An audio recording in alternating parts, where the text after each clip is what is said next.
Hi everybody, my name is Jacob. I wanted to create some videos that way people can see an actual human face to what gout is like and what gout patients actually go through. My first video, I wanted to talk about how I got diagnosed. So sit back and relax, it's gonna be and hope you guys like. So here we go. I'm 36 years old. This happened in 2000, 23 years ago, and I was 13 years old. And my family just moved back to California. And myself, I'm a big guy. I'm a big guy, but back then I was skinny, and I was probably at 13 years old, I was probably like 5'6", probably around 150, 140, about that. So I was a tall and lanky kid, let's just say that. So I was playing basketball outside, and unfortunately I fell on my foot really weird. And what happened was, for the next day or two, my foot was swelling up really bad, and my parents just thought it was like a normal sprain. But after 2 days, my foot was like really big. My ankle was really big. So they went to the pediatrician, and unfortunately, the pediatrician couldn't really do too much. They were just like, okay, so right now, it feels like it's sprained, but go ahead and check and see if it's broken. So we went to get an x-ray, and then they said, no, it's not broken. So it's just a sprain. Stay off of it for a week. You'll be fine. And then a week goes by. Nothing's fine. It's actually getting worse. And another week goes by. Nothing's fine. It keeps getting way worse. And what happened is we had a follow-up appointment. And at this follow-up appointment, the doctor pretty much was like, all right, let's try one approach that we haven't really thought about. Let's go ahead and do some blood work. With the blood work, we're able to do some tests, specifically a uric acid test. But I'm 13 years old. I don't know anything about uric acid. I don't know anything about gout. It doesn't even pass my mind. And my parents don't even have this in the forefront of their mind because it's freaking gout. How does that affect a 13-year-old?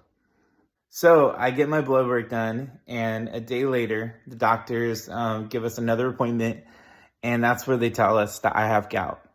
And my parents are shocked, and I'm just like, okay, I have gout, whatever. I don't know too much about it. I don't know how debilitating it could be. I don't know anything about it. I'm very much an ignorant 13-year-old.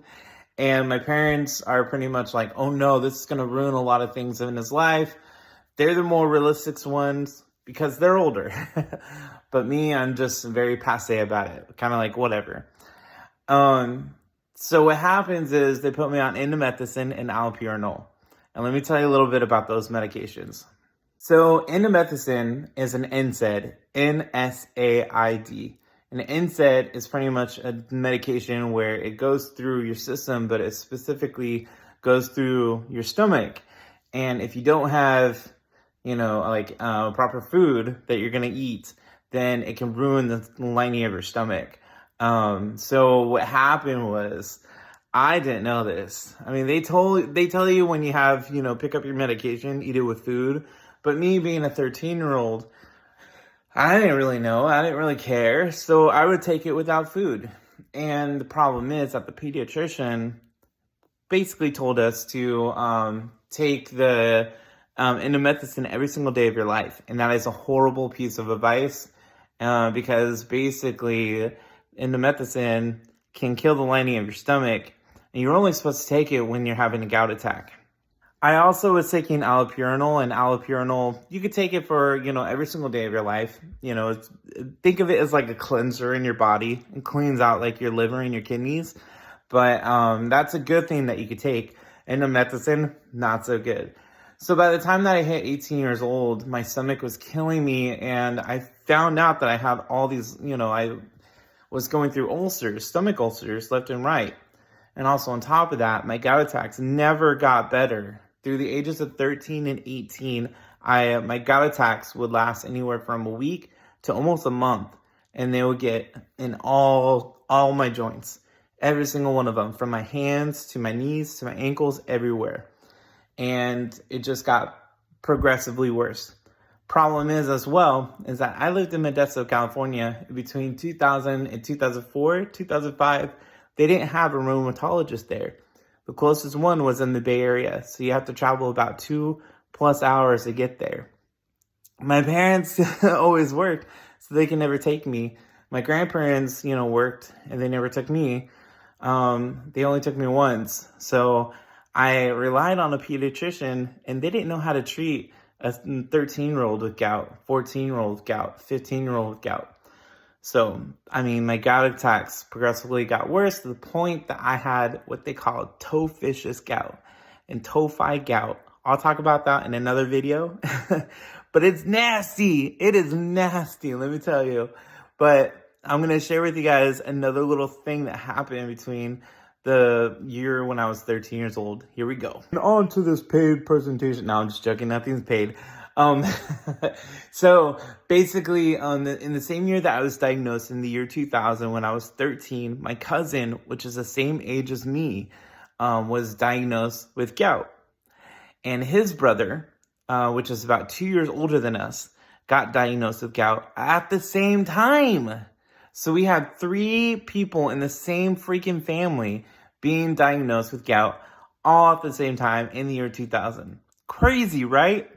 Well, this tended to be a little bit of a trend because down the road, my cousin Max was diagnosed, and he was about 21 years old when he was diagnosed. So he was a little bit older than us when he was diagnosed, but it's not an uncommon thing for our family, for young people to get diagnosed with gout. But if you think about it, only 9 million out of 345 million, 350 million people that live in the United States have gout.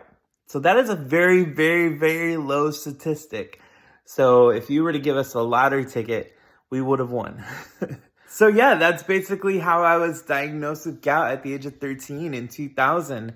A lot of things have changed since then. There's more rheumatologists.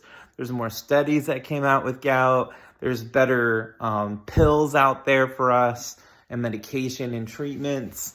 A lot of things have changed. So if I was diagnosed now, I think my life would have been so much better versus 2000. But when life gives you lemons, right? So I want to say thank you guys so much for joining me. And be sure to subscribe, comment, and like. And follow me for more stuff. I'll talk about more of my experiences, and also about, things that you should avoid, and things that I actually used to help me with gout attacks and stuff like that. So it's going to be a huge informational thing that I'm going to, show to you guys. And thank you guys again. And you guys have a great rest of your day, and bye.